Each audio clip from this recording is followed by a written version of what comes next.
Welcome to Speak for Yourself. Happy Friday. I'm Jason Whitlock. That's Marcellus Wiley, that dude. Coming up, we'll tell you if Aaron Rodgers is being disrespected this week. And if this will be Urban Meyer's last year at Ohio State. Who said that? We'll start today with a Whitlock like we do every day. What you got today, big dog? Oh, we have found the answer to the Brady-Manning rivalry. It's Deshaun Watson versus Patrick Mahomes. That's the quarterback rivalry that will power the NFL the way Tom and Brady and Peyton Manning once did. No offense to Carson Wentz, Jared Goff, Baker Mayfield, Sam Darnold, or even Cam Newton and Russell Wilson, but halfway through the 2018 regular season, it's clear there's something truly special about Watson and Mahomes. They're next level. You know, if you watch this show and know my Kansas City roots, I'm firmly Team Mahomes. But last night, in a Texans victory over the Miami Dolphins, Deshaun Watson looked like the second coming of Steve Young. Young is arguably the most talented NFL quarterback ever. He could run and pass. In 1994, he was the first NFL quarterback to start 16 games and finish with a completion percentage above 70. Young was explosive with his legs and deadly efficient with his arm. He was the next generation Rodgers Staubach. Watson is the next iteration of Steve Young.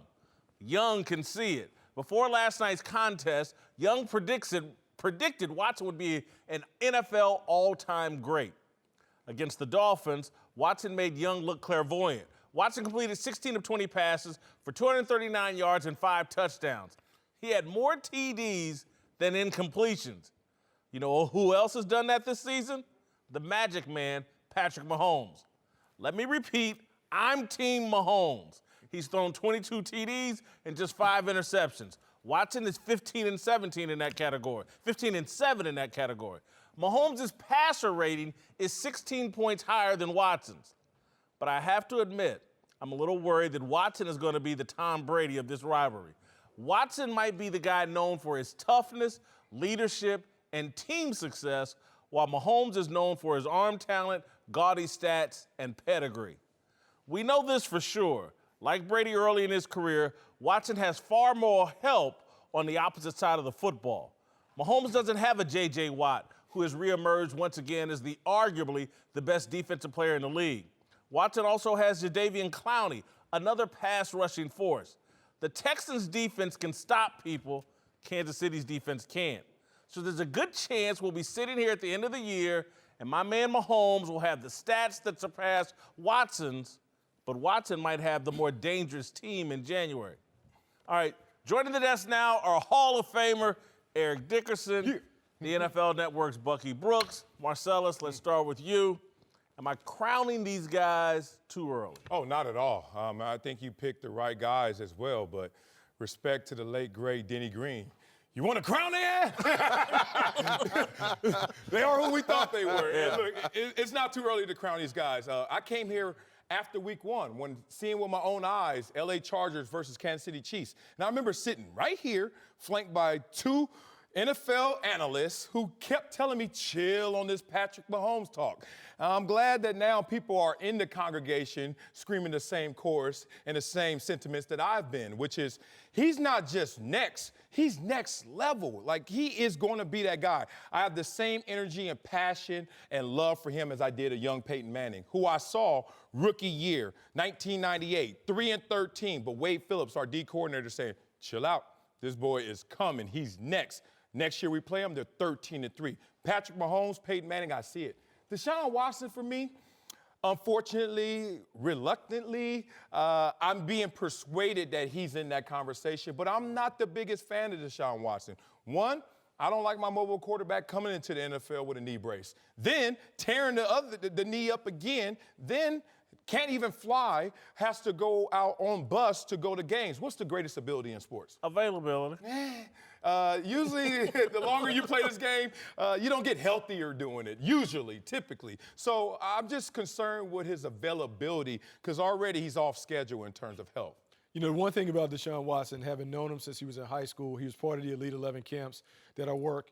The guy has always had 2 things that you look for in quarterbacks: high football IQ, and he has the it factor. Every level he has always won a state championship in high school, won a national championship at Clemson, and we're seeing in Houston, he's already winning. You can talk about the supporting cast, that defense, but offensively, he's playing with a porous offensive line. He has one legitimate playmaker in DeAndre Hopkins, and he doesn't have a running game. What he is doing is amazing because he doesn't even have a coach that can put him in the right situation. When I look at Pat Mahomes has everything in spades. He has a talented supporting cast. He has playmakers all over. He has a quarterback whisperer and Andy Reid and Eric Bieniemy doing a good job crafting that offense.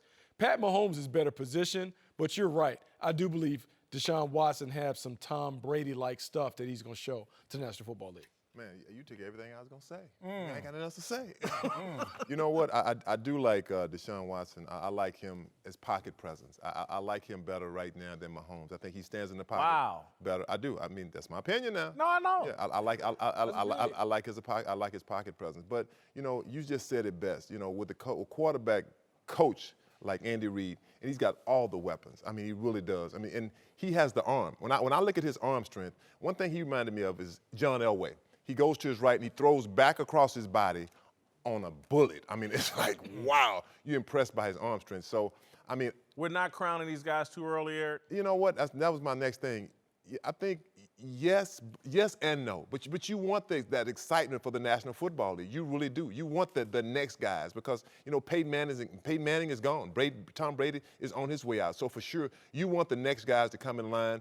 And if you look at these guys right now, the way they're playing, you'd have to say, these are the next two quarterbacks that's coming to be great because it's all about scoring. It's about excitement. And both these guys are exciting. We got to remember, Marcellus is knocking him a bit for being injury prone. I'm praising him for the toughness that it takes to play at this level that he played at last night, banged up. Yeah, but you're making a deal with the devil, and I'm a victim of that, and many players are victims of that. It's interesting, a parallel exists between him and his teammates you talk about on defense, J.J. Watt. Look at this broke-down core of the Houston Texans. J.J. Watt still balling, but injury-prone of late, certainly. He's going to be the player of the year defensively this year. I respect that, and it comes at a cost. Jadeveon Clowney had his injury concerns certainly in his near past. And then you talk about Deshaun Watson. I remember we were talking about J.J. Watt potentially being the greatest defensive lineman ever. And I got a text from one of the greatest defensive linemen ever, Bruce Smith, in the middle of the segment. And Bruce hit me. He said, hey, young man, because, you know, that's my pops. That's my football father. Hey, young man, holla at me in 10 years when he's able to do that same situation, same excellence a decade later. And let's be respectful and let's be real. It's been up and down, so you got to respect Marcellus, the this ain't even that topic, but the man's about to be a 4-time NFL Defensive Player of the Year. LT never did that. I am not knocking him, but I'm saying what we're talking about is crowning him too early. Why? Because we want to see the duration. It's okay to be the Flash, and it's okay to be amazing, but consistent excellence is when you get to be like Eric Dickerson. You got to keep going, keep doing it. You can't just have that Flash like I even show the Flash. But again, Eric Dickerson, I think. Why you got No. In your second year, didn't you run for like 2,000 yards? Yes, he did. Yeah. And so everybody went, holy cow. Right. Eric Dickerson's the real thing. This is special. These guys are in their second year, and I'm looking at the dude last night out there banged up, lungs, chest, cracked ribs, and Eric didn't have all that. He didn't have 2 ACL injuries and a knee brace in the second year. Got through 5 touchdown passes, 4 incompletions. I'm looking at him and thinking a lot of the same things as when I look at Pat Mahomes, although I think Mahomes is better. I think it's different. I think with these guys, like, man, you got to go with your eye test. Yes. We know it. We've all been in camps. We've all been on the field. We've all seen great players, and you can tell the difference between a great player and a guy that is just good. AD was a great player. I was just trying to get around. But when I look at Pat Mahomes and I look at Deshaun Watson, I can feel their greatness. I can feel it. It jumps off the screen when you look at them. There's something about both of these guys that they're going to be around for a long time. They're different than some of the other guys. Look at Andy Reid. Andy Reid had a chance to get Deshaun Watson or Mahomes. Yeah. I think when he went up, people thought, oh, he's going to probably take Deshaun Watson. He took Mahomes. So that shows right there that he believes probably in both of these quarterbacks. He took the one he thinks fits best for my offense, the guy that can work with all the weapons that they have over in Kansas City. And they have a plethora of weapons. Yeah, all the evaluators. Look, at Texas Tech, when they had Patrick Mahomes on the roster backing up a Baker Mayfield, coach was like, okay, Baker, you want to leave? We'll be fine. We'll be fine. Patrick Mahomes takes it. All right, you tell me, Bucky, you break down film more than anyone. Doesn't it seem like Deshaun Watson gets off script too early in the progression? I see too many times it looks like the play call is run around on 3, break, and he's just running around. Well, I think you have to when you play behind that offensive line. He's been sacked 25 times. He had been hit like 66 or 67 times. That'll make anybody gun shy. I think the one thing about Deshaun Watson, because we kind of lump him in as a mobile quarterback, he's really not that guy. He has escapability, but he's a pocket passer that can move. He's a little different than a guy like Lamar Jackson was. He's different than a Colin Kaepernick. Those guys like to use their legs. Deshaun will do it, but his game is really dealing from the pocket. I think the one thing between the two, Pat Mahomes is more talented, but I believe the winning thing, Deshaun Watson knows how to win, and there's something to be said for that. He's making the argument that I'm a bit concerned about.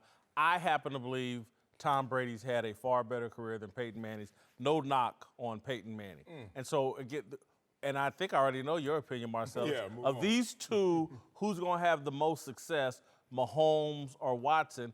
You would lean Mahomes, I guess, because of the injury deal. The injury certainly is a concern. Look, we're splitting hairs here, and I hate when you get in these conversations because it sounds like you love one and hate the other. No, I love both. It's just the fact that I have to give the tie to a Patrick Mahomes who hasn't had any injury concerns. I have to give a tie to the guy who has flashed a greatness and a brilliance that no other quarterback right now under center is showing. This guy, you talk about throwing the ball across his body, that's not even unorthodox for him. That's standard procedure for Patrick Mahomes, throwing darts down the field, making all the throws. Look how glowing Bill Belichick was of Patrick Mahomes. And you know Bill Belichick is always going to say the nice standard things. He went to the degree to make sure he gave respect Patrick Mahomes. That is next level. Who has more success over the course of their career, Eric? I'll say this much here: Bill O'Brien or Andy Reid. Which one? Which coach? I'll go Andy Reid. I'll have to go. Well, Patrick Tom Mahomes. Brady had Bill O'Brien and had success. So One guy has two really good defensive players, man, that can make stops. I think I watched that last night and thought, man, come January, Houston may be a real problem. Yeah, if they can find a running game, they have what you look for. Their defense is beginning to come together. You talked about J.J. Watt finding his sea legs, Jadeveon Clowney being a factor on the edge, Honey Badger helping them in the back end. Defensively, they have a better defense than Kansas City. And when you think about how you have to win the game in January, the Houston Texans may be better equipped to win in January just because their defense gives them a chance. That's my concern. All right, I'm a Pat Mahomes guy, but Watson's going to have a lot of success.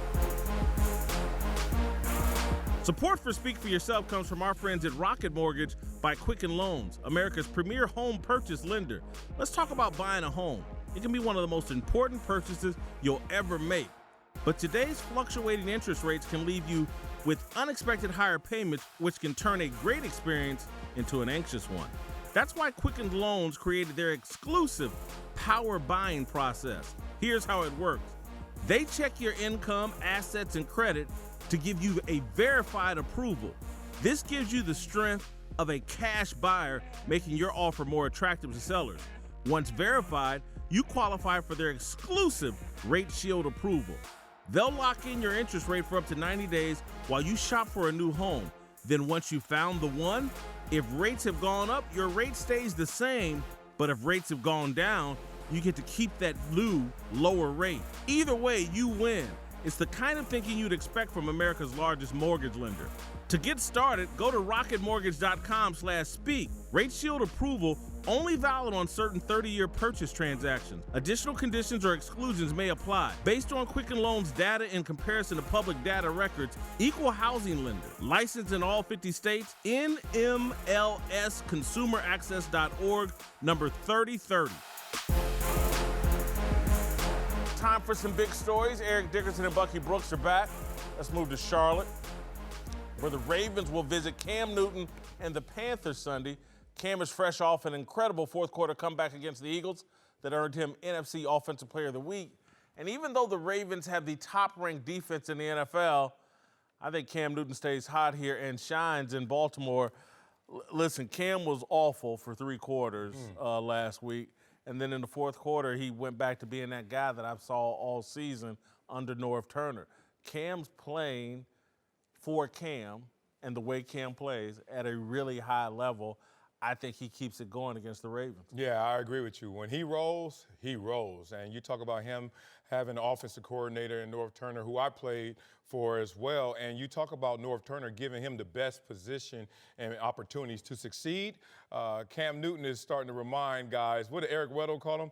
A big, fast, muscular dinosaur. Yeah. And Cam's like, yeah, I've heard that before. I heard that in college. He's like, you know why? Because I'm extinct. They don't make me anymore. And it's real, man. You on the field with that dude, you don't know what to do. He presents the most unique challenge at the quarterback position. So, yeah, I think he continues to roll. I'm really amazed at what North Turner has done, because I wondered, North Turner has always had pocket passes, so you didn't know what he would do with an athletic playmaker like Cam Newton.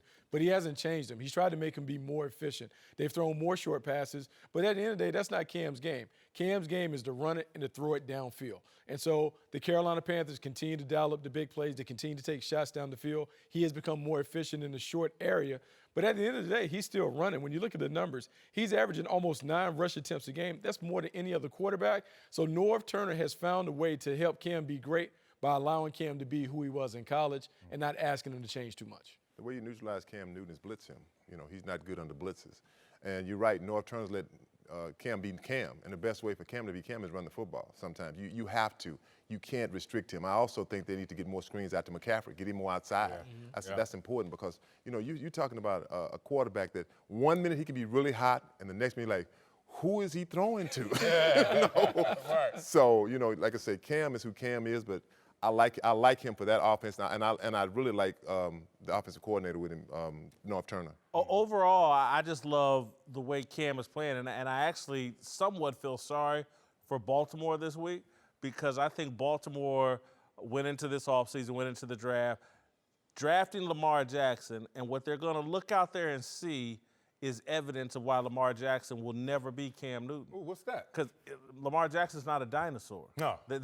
Again, and Cam, he's not a dinosaur. He's a cheetah. He can move. It's a total. You can stop a cheetah. Well, Coach says you can break a cheetah. Coach says speed kills, and when he turns on the film and somebody's blurry, we got a problem. What did they say about Deion Sanders on a punt return? Something of lore I heard in the locker room. There was like one time everybody's getting yelled at. How come you didn't stop Deion on that? He said, Coach, we're running as hard as we can. He's just in the car. He's driving away. It's like, man, y'all see Lamar Jackson sometimes just in little flashes, man. That's a lot to deal with if you can bottle it up. And when they go out there and look at Cam at 260 pounds and all the things he can do, and they look over at that little skinny dude that they drafted, and it's going to be like, man, and Cam's arm and his ability to throw it downfield with accuracy and velocity, not all the time accuracy, but with some accuracy and a lot of velocity. I just don't think you get that from Lamar Jackson. So I think Cam's just going to be a reminder, they're dinosaur, and we didn't draft a dinosaur. No, they didn't. Lamar Jackson's in a different build. He's certainly not a Cam Newton, but we haven't found another guy like that. The comparison to Cam Newton early was maybe he looks like a young Ben Roethlisberger. He surpassed that in terms of his athleticism and the way that he plays the game. Unique talent, unique playmaker. Lamar Jackson, I can say I still like him. I think he fits in that offense, you know, at Baltimore. He's not going to be Cam Newton. Cam Newton's 6'5", 265. He's never going to be that guy. So you have to have what they have is what they have. And I really believe, you know, talking to that was my Hall of Fame buddy there. Ozzie Newsome. Ozzie Newsome loves him. I asked him about him. I said, he drafted him. He should. Yeah, not necessarily. Not necessarily. Remember your first wife? Oh, that's right. You ain't never been married. I've never been married, right? Remember your first girlfriend, right? He threw that at me. Remember your first time you ever been married. All right, let's move to another big story right here in Los Angeles, where the Packers will be the biggest underdogs of Aaron Rodgers' era when they take on the Rams Sunday. While the Rams have been near perfect this year, the Packers have been very uneven with Rodgers playing through an ankle injury. I don't think Green Bay has much of a chance Sunday. I don't have a problem with a 9.5-point line.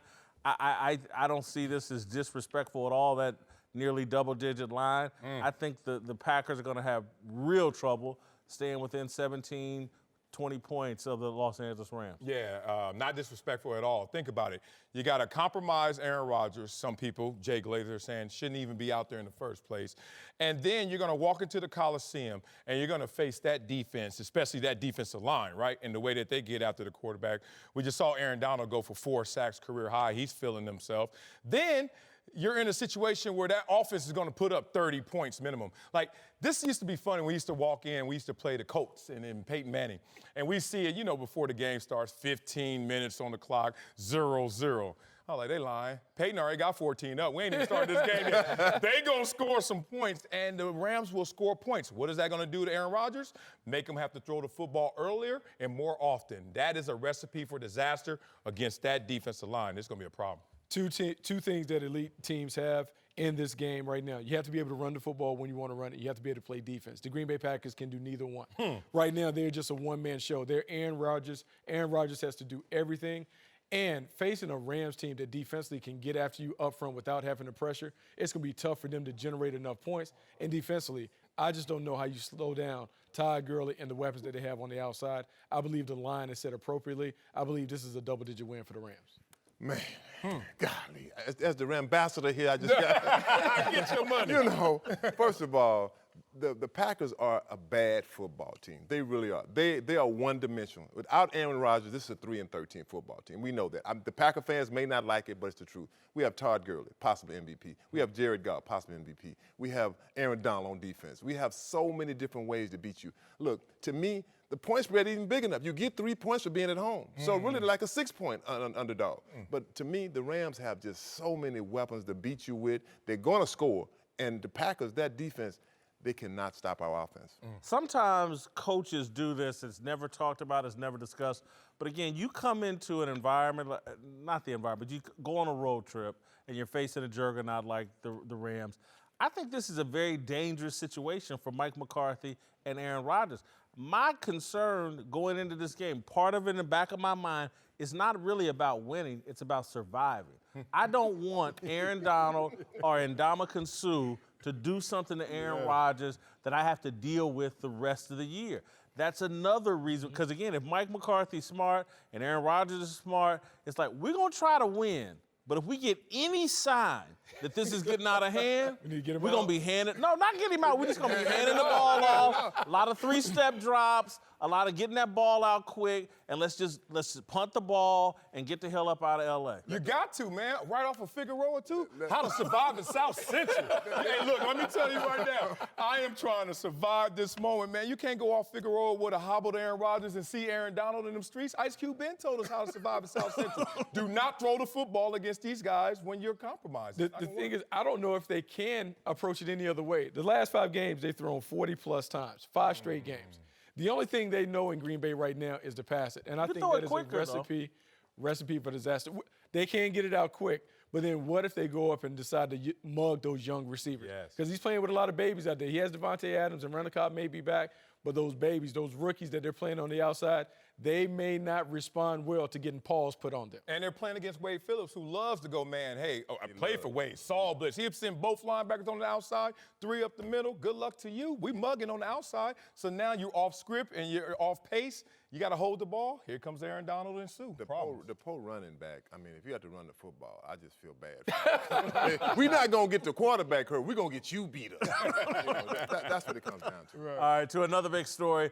This one in London, where the Jaguars and the Eagles Sunday square off, looking to turn things around after both teams started. After both teams have lost 3 straight, Blake Bortles has taken the brunt of the criticism for the team's struggles, and he admits he's like the scapegoat for the team. But Jacksonville has also been without Leonard Fournette most of the year, and the defense hasn't been close to what it was last season. Listen, I think he got paid, Blake Bortles. And he got paid somewhat, $54 million, 3 years. That's paid. And I'm about to say. I'll take that. I have a new suit on. I got 54. 9 TDs and I believe 8 interceptions. I get the criticism of Blake Bortles. But at the end of the day, this is a team that's supposed to win with defense. It's supposed to be Jalen Ramsey and that crew that's the leader of this team, and they're not delivering on their end. I get the criticism of Blake Bortles, but to put it all on Blake Bortles seems unfair to me. It does seem unfair, even though I know where the defense is coming from. They feel defeated. And I've been there before when you don't have faith in your offense, you don't have faith in your quarterback. You're like, man, we go out there and play as well as we can. Keep them to 7 points. Guess what? I'm not even sure if Blake Bortles can score 7 points with the turnovers and the lack of production and consistency to move the chains. So defensively, they feel defeated. But I respect what Blake Bortles is saying.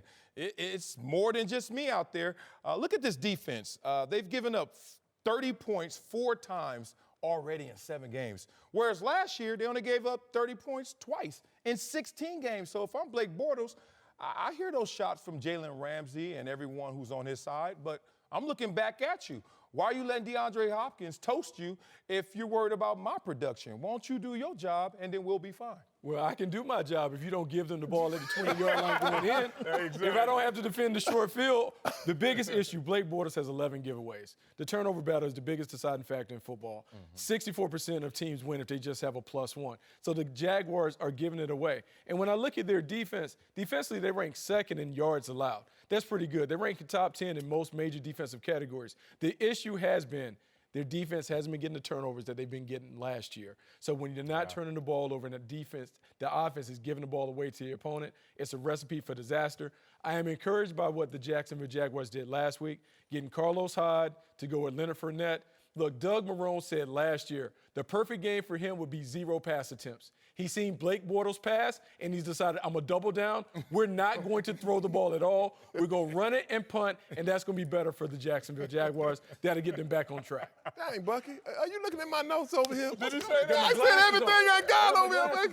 The only thing you left, I got Carlos. They got all my stuff. The turnovers, golly, man, I ain't got nothing to say. Jesus Christ. Only thing I can say is when I think of great defenses, you think of the Baltimore Ravens, the Chicago Bears.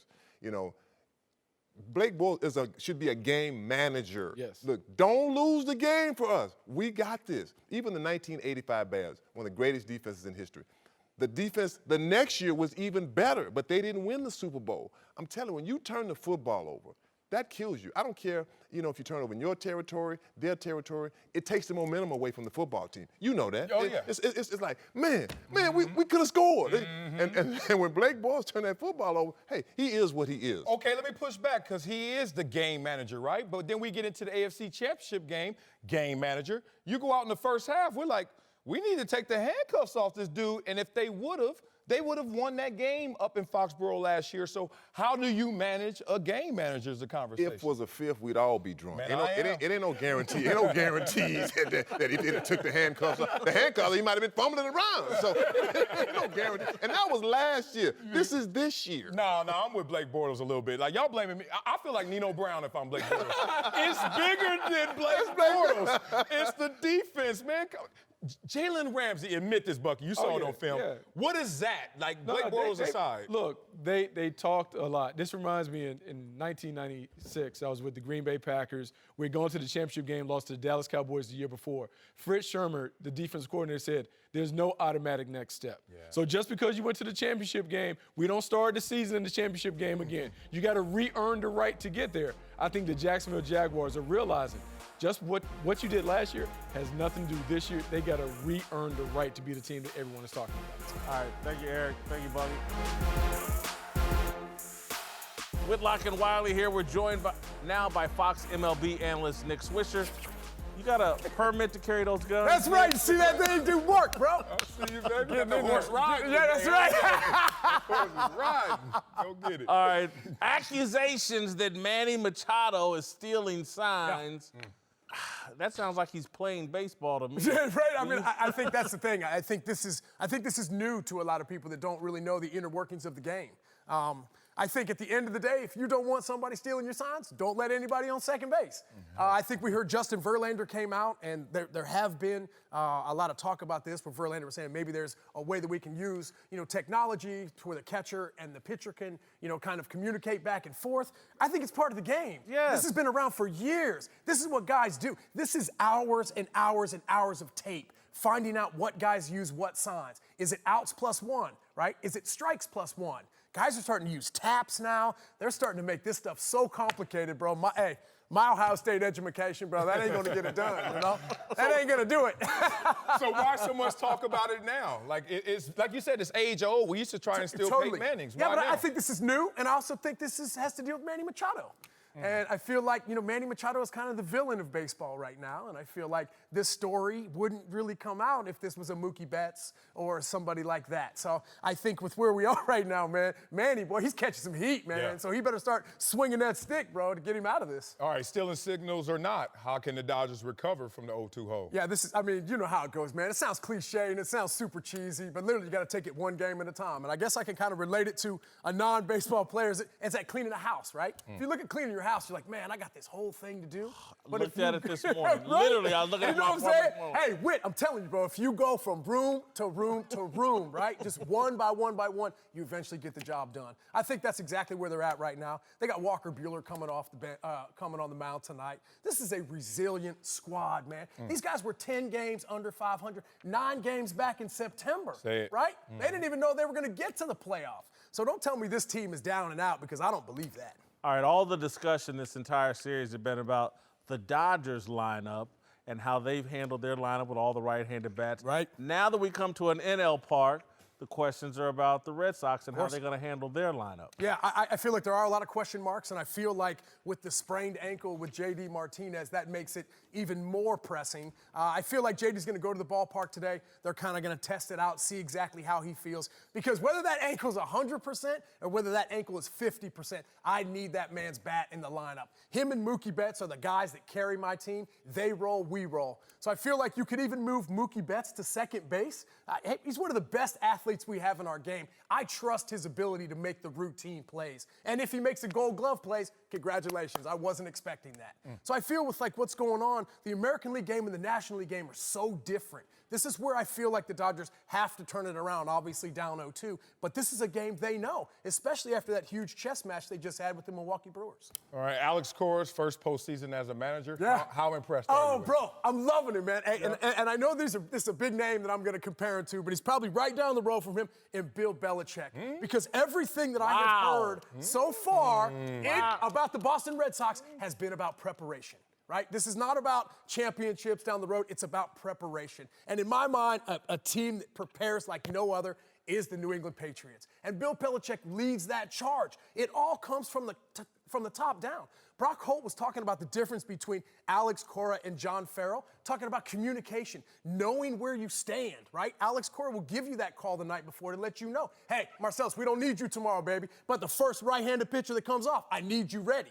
So then all of a sudden, you're mentally prepared for that. You're not disappointed when you look at that starting lineup and your name's not on it, because I've been that guy. That's devastating. Especially as a competitor, man. Especially in the World Series. Right? You're like, it's an ego thing. I mean, it gets to you. So I think Crowding him a little early, aren't you? I'm just saying I love the way he goes about his business, right? Yeah. Hey, if you're on the New England Patriots, you definitely know where you stand, right? Yeah. And I think the same thing goes for the Boston Red Sox as well. I think they take a little bit from each other. Maybe the Bill Belichick name is a little too much because he hasn't accomplished that much yet, but that style, that sort of preparation, having your stars lead your team in the right direction, J.D. Martinez, Mookie Betts, this organization is here to stay for a long time. All right, before Ohio State lost to Purdue, would you come on, man, you're going to give me Urban with that. Meyer. Would you have compared him to Urban Meyer before they lost to Purdue? And not the way my man Urban Meyer's preparing for games now. That ain't it, man. You know what I'm saying? Got to get my man back in the film room, get these boys ready. We had an off week this week. Get back at it next week, man.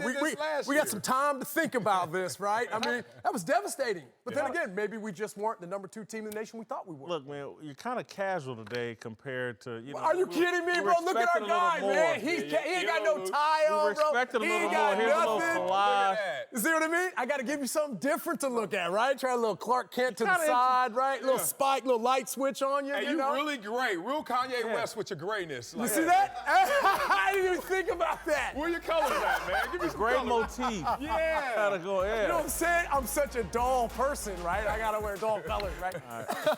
Great job, Nick. Thank you. Thank you, guys. Congratulations to our good friend Greg Jennings, who was inducted into the Western Michigan Hall of Fame last night. Worth mentioning, Jennings went 1-3 against Ball State. He still managed to get into the Hall of Fame. What? But a well-deserved honor for an all-time great MAC athlete. Way to go, Greg. Yes. All right, welcome back. Whitlock and Wiley, we're joined now by Fox College football analyst Robert Smith. Let's move to Robert's alma mater, the Ohio State University, which suffered its first loss of the year last week to Purdue. Obviously, the school started the year in some turmoil with Urban Meyer suspended, and after the loss, reports surfaced that there was friction between Meyer and athletic director Gene Smith, though Meyer denies it. Even still, I think this could be Urban's final season in Columbus. I think it's tough to survive the allegations that he was involved in. A lot of conversation around that university and now his relationship with Gene Smith. I see Urban Meyer either sitting out a year or moving directly to the NFL. It wouldn't surprise me, to tell you the truth. And, I don't really think it's about the allegations, though. I think that it would be more about Urban and his mindset. And, for as much fun as people had making fun of Urban and talking about the medication, first of all, when he was talking about the medication that he was on, we saw that in the report for his memory, and people just said, oh, yeah, how convenient. Well, if you believe that that's not true, that he was on the medication before this, then you have to believe that he started taking the medication to kind of have a setup, to kind of have a fallback. So I don't buy that for 1 minute. You look back at what happened in 2009 when he left Florida, and coincidentally, and I do think it's a coincidence, but maybe not completely, the allegations against Zach Smith happened in 2009 at Florida as well.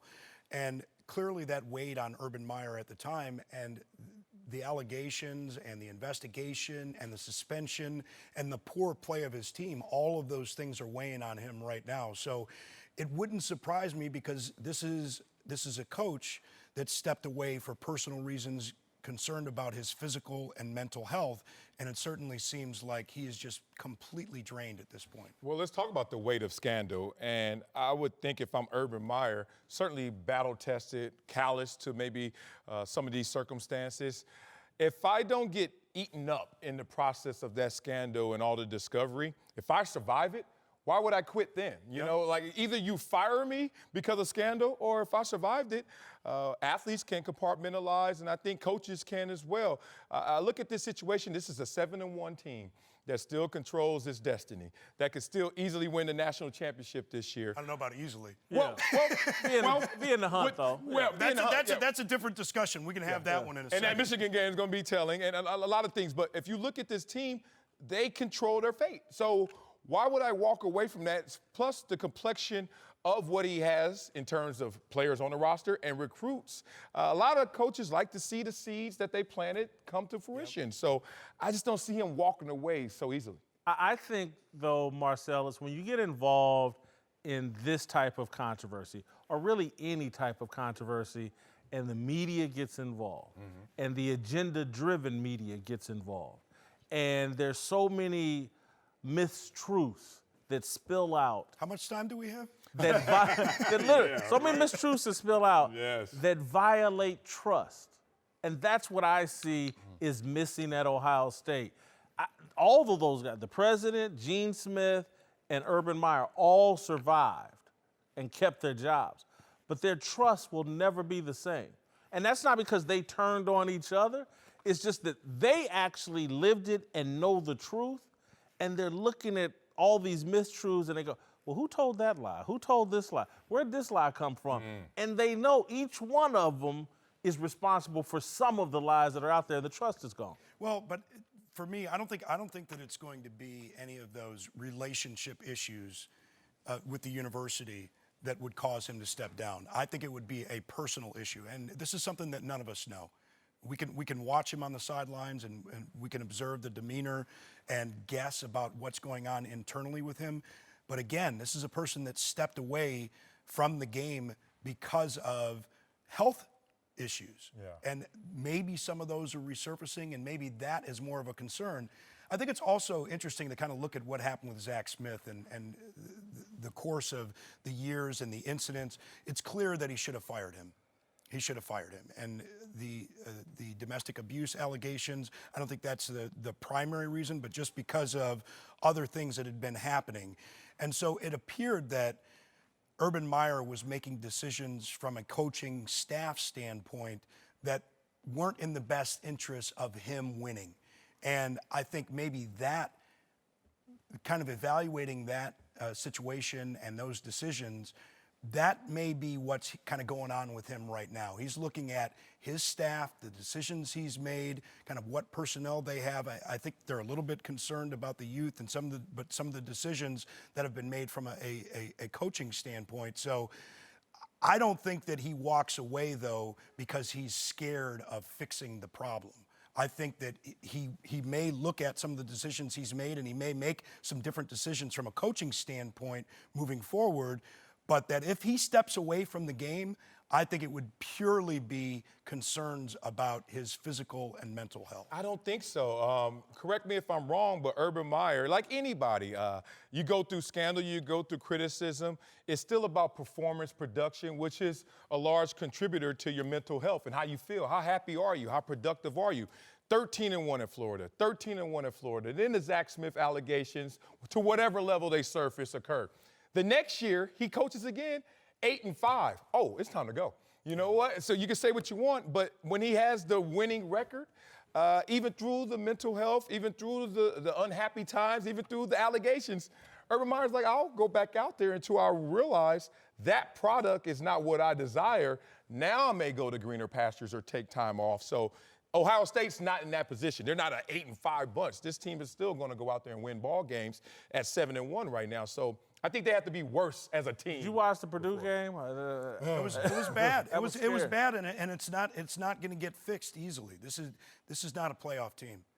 It's not a playoff team. I think from a personnel standpoint, on the offensive line, they have some major issues. You could see in the loss to Purdue a week ago, only ran for 76 yards. The defense gave up almost 380 yards passing to David Blau in that game. Rondale Moore, who would be a great player on a lot of teams, sliced and diced this defense. But we've seen that all season long.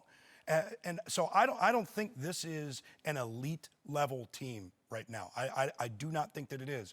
But I think, once again, that if he steps away, it's not going to be because he's scared of it. I don't think that he believes that he won't be able to get talent in there. I honestly believe that it would be a decision for his concerns, for his wife's concerns, his doctor's concerns about his physical and mental health. Thank you, Robert. Great job. Really appreciate it. Whitlock and Wiley, we're joined now by NBA champion Dante Jones. Let's move to the NBA, where the Thunder lost to the Celtics last night, falling to 0-4 to start the year. Russell Westbrook was awful shooting, just 5 for 20, and jacking up a bunch of bad threes in the fourth quarter. Afterward, Russ said there's no need to panic, but I think he's to blame for their struggles to start the year. Last night was tough to watch, and I watched all of it. I don't understand why he took a lot of the shots he did in the fourth quarter. They had a chance to beat the Celtics last night.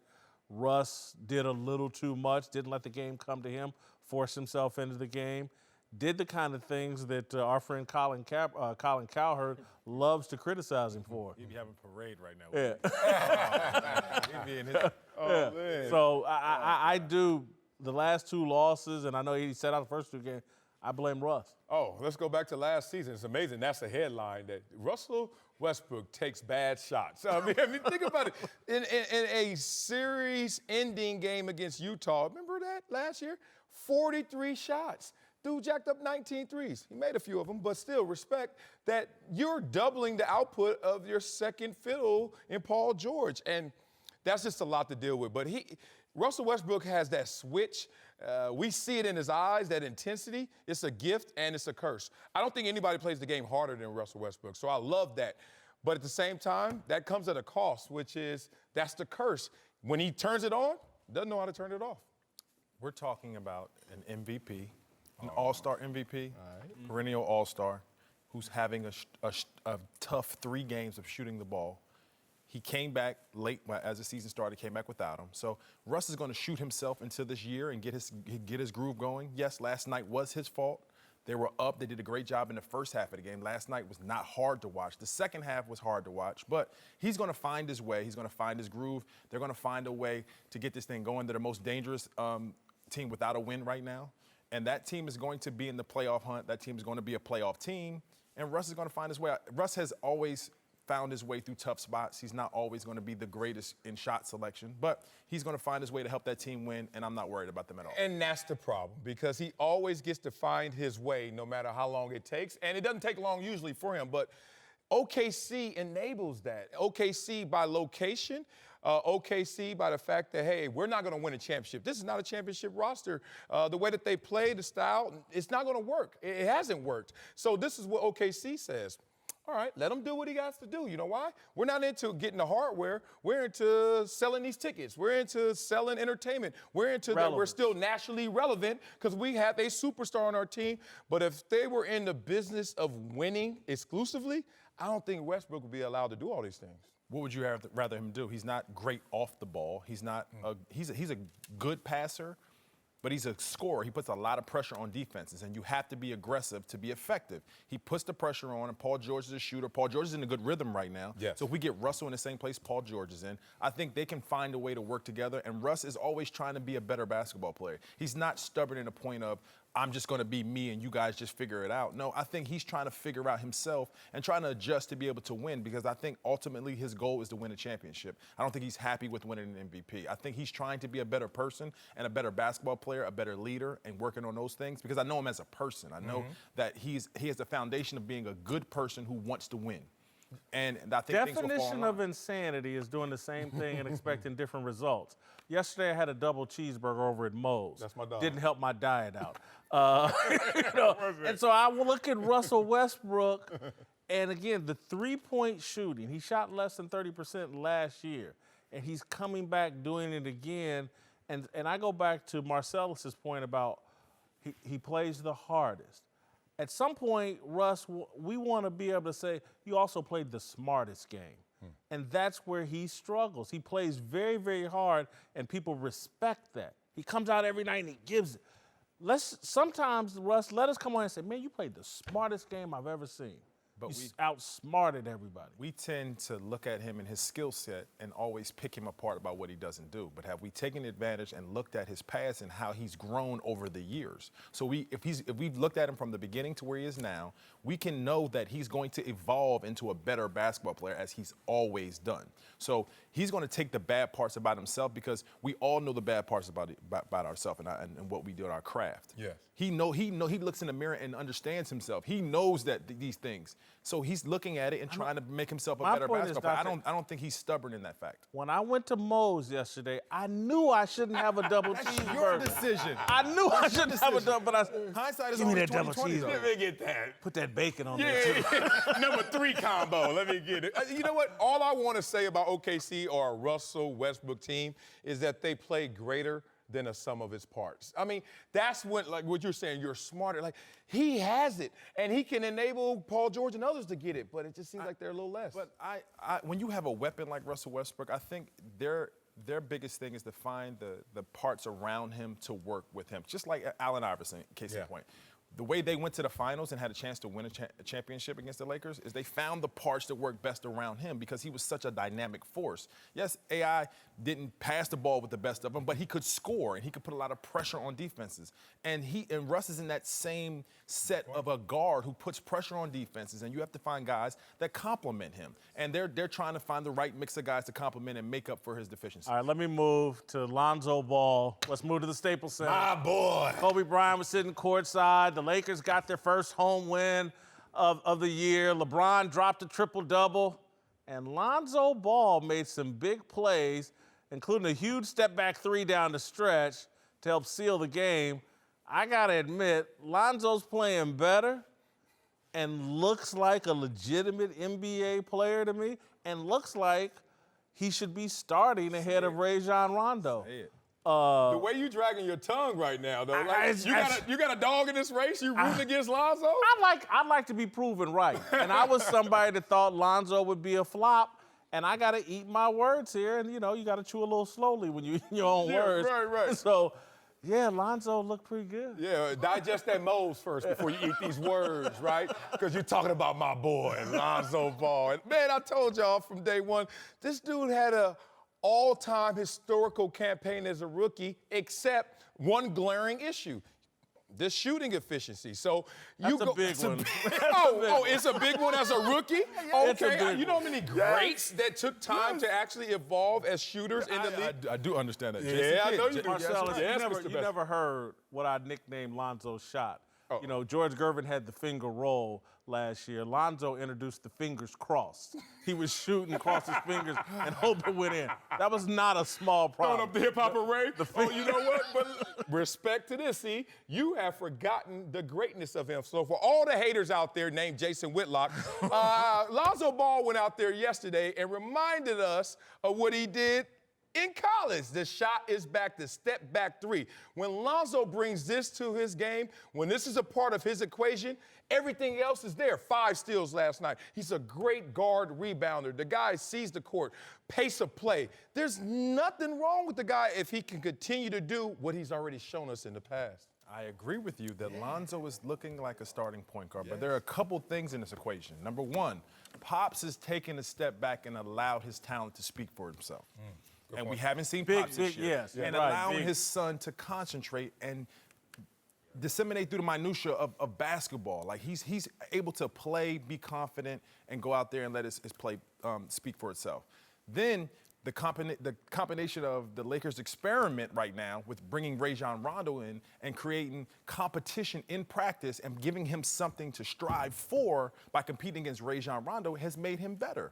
Now he's more aggressive. Now he's concentrating on the defensive end. I think that's come from practicing against a champion in Rajon Rondo. But if Lonzo is the starter, that makes them a better basketball team because there is no backup point guard better than Rajon Rondo. Yeah, and I think that is a good sacrifice for the team. They're working. He brings the necessary energy to start the games. Lonzo is out there defending.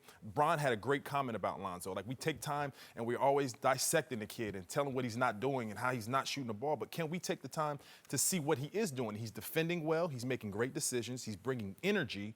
And he's taking tough shots, and he's playing with confidence. He's attacking the basket. He's out there leading. The kid is doing his job. Very, very quickly, I have one other question. Is Kyle Kuzma better than Brandon Ingram? No, Come on. Quickly, gotta be quick. It's a tough question, but is he better than him? He's different and better for that starting lineup. I think if Brandon Ingram goes to the bench, I think they don't have any fall off with their bench. LeBron James can come out and Brandon can come in and play at the high level at the small forward spot. I think they complement each other well because you see Kuz pushing Bron off the ball when he gets a rebound and pushing it. I think that's what LeBron needs, people to make plays and have enough confidence to say, Bron, I got to get out the way. You just run with me. All right, we got to move very quickly here.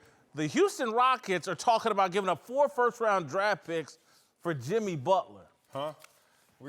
The Houston Rockets, and they would have to be spread out, I think, over 7 years because of NBA rules, but they're basically talking about giving up the entire future of the franchise to get Jimmy Butler so they can win now. This sounds crazy and desperate to me. There 4 first-round picks over 7 years for Jimmy Butler because you let Trevor Ariza go, or I don't know, or Trevor Ariza got out of there. This seems crazy to me. It's desperate, but what's wrong with being desperate? I hate the negative connotation of desperation. Because it might not work. And it might work. Think about it. This team was up 3-2 against the Golden State Warriors, who seemed desperate one time when they went out there and had to go get a KD because... that wasn't desperate. That's a home run. Well, it is a home run, and we knew that would work out. You don't think this will work out, but to them, with an aging Chris Paul and James Harden there going out with the hamstring and having his own health concerns at times, we got to push all the chips in the middle. The LA Rams are doing that right now in football. Hey, y'all talk about tomorrow. Talk about it then. I need to get over this hump, and they were that close last year.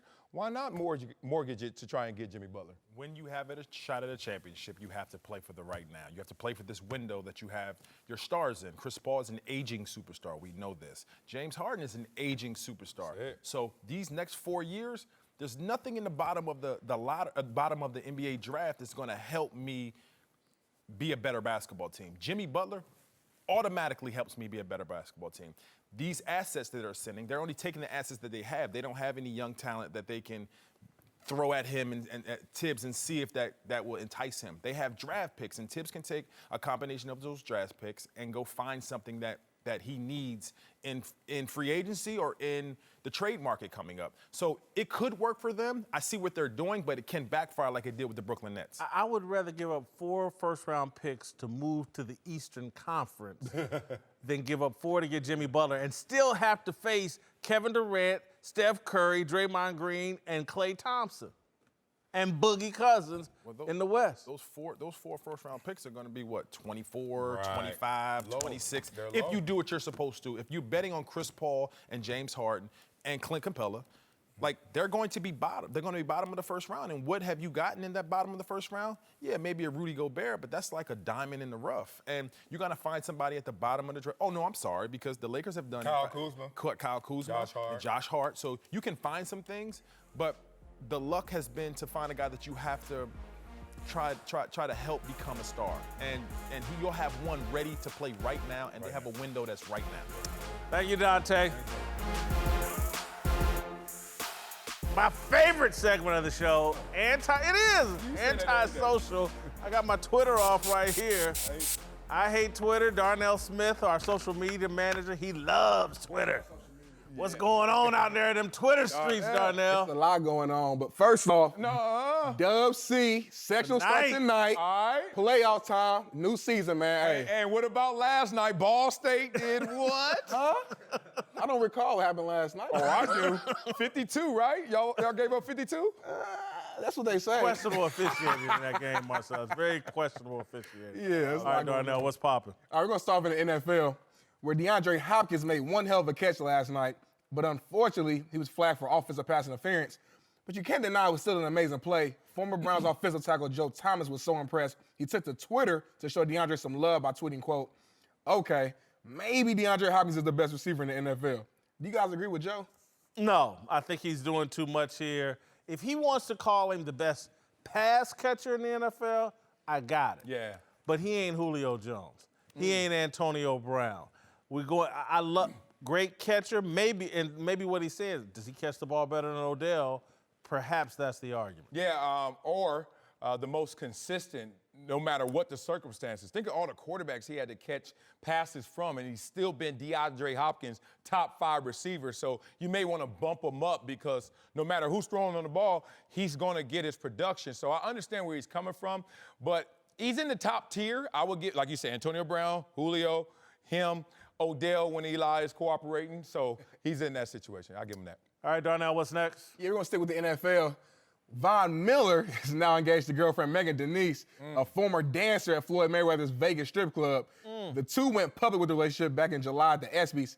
And Von made the engagement Instagram official yesterday when he posted a picture of the two of them, captioned with a ring emoji. Y'all got any advice for old Von? Look, I certainly have no hate for Von Miller here. I got to keep it real. You know, when T-Pain made that song, I'm in Love with a Stripper, a lot of people thought that was about me. Man, get me out of frame. Get me out of frame. Had to, but this does seem a little quick, man. They only been dating 2 or 3 months. Oh, Wow. man. What did Outkast say? Don't do it. Reconsider. Read some litter. Let me say this. I've been engaged 4 times. Oh, And wow. I finally did it. So maybe this is round 1 for him. Ding, ding. I had a teammate up in Buffalo that was engaged to someone who had that occupation. It didn't work out for him, but I'm not blaming the occupation because a lot of people on the other side blame our occupation being football players. Don't you engage to a football player. You know that's not going to work. So, hey, do you, and hopefully it lasts ever. Congratulations, Yeah, Von go get and the it, young Von. lady. I see why, though. Yeah. Respect. Yeah, congratulations. Respect. Darnell, what's next? All right, moving over to the NBA, where a billboard went up in New York near Madison Square Garden featuring Kevin Durant, a Knicks jersey next to Kristaps Porzingis, with the question, can you make New York sports great again? Most responses on Twitter weren't so positive, and even Durant wasn't wowed by it, saying, quote, I don't really know how to feel about that type of stuff. It's cool, no disrespect, but I'm not really impressed with that type of stuff. Are you guys buying KD doesn't like the attention? Not right now. It's October. Season's just starting. First trip. He wants to tamp down the New York speculation and conversation right now. I buy it. this doesn't impress a superstar. Like, think about it. Like, this guy's been through recruiting process. This guy's gotten mega contracts. This guy makes more off the court than he does on the court. And you're going to put up a billboard from the 80s talking about, oh, you know what? Oh, this is going to sway you. It doesn't work. Dwight Howard with the Lakers, stay D12. That didn't work. You can't go out there and impress these guys like that. If they're coming, they're coming. But save your money, man. Don't spend it on painting up a wall. These dudes are way past that place. You know, whoever did the billboard, I thought was kind of weird. Kevin Durant's like 7 foot.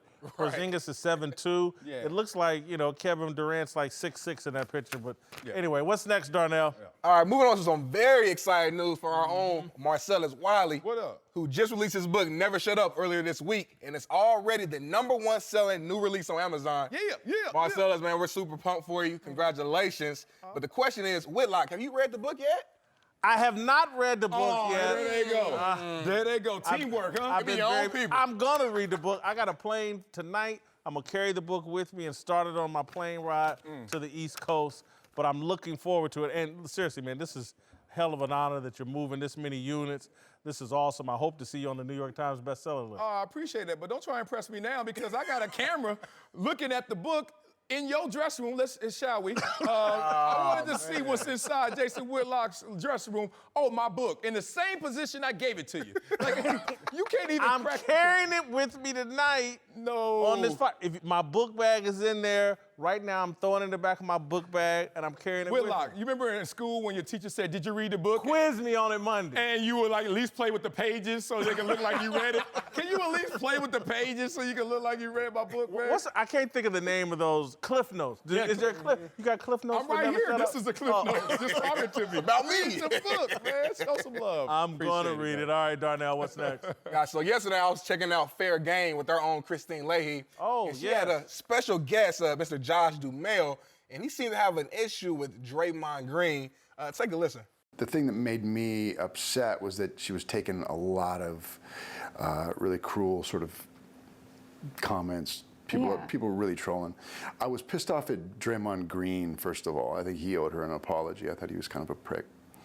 Why specifically for just because he knew the camera was on him and he snickered about it. I just thought that if he would have been a real man, he would have at least called her and said, listen, I'm sorry that I caused all this. Oh, so he never reached out? No, of course he didn't. Did you? Did you try to get that message to him? No. Okay, well, maybe he's watching now and he can apologize to her. I mean, that's what a real man would have done, in my opinion. Man, does Josh have a point here? No, because let me tell you what a real singer would have done. A real singer would have done a hell of a version of the national anthem, and people wouldn't have been giggling. You get out there and you try to do a Marvin Gaye and you screw it up and mess it up, people gonna laugh, man. Yeah, look, this is all over the place. One, as a singer, if you want to flex your creative freedom, do it at a cost and at a risk. I've seen 1,000. Dave Chappelle can do a comedy show.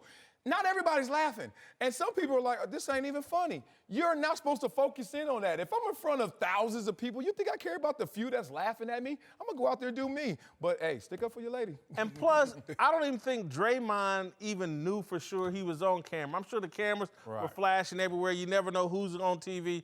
Draymond don't owe anybody an apology. No. Fergie apologized afterwards, if you remember, because she messed up the national anthem and she knows it.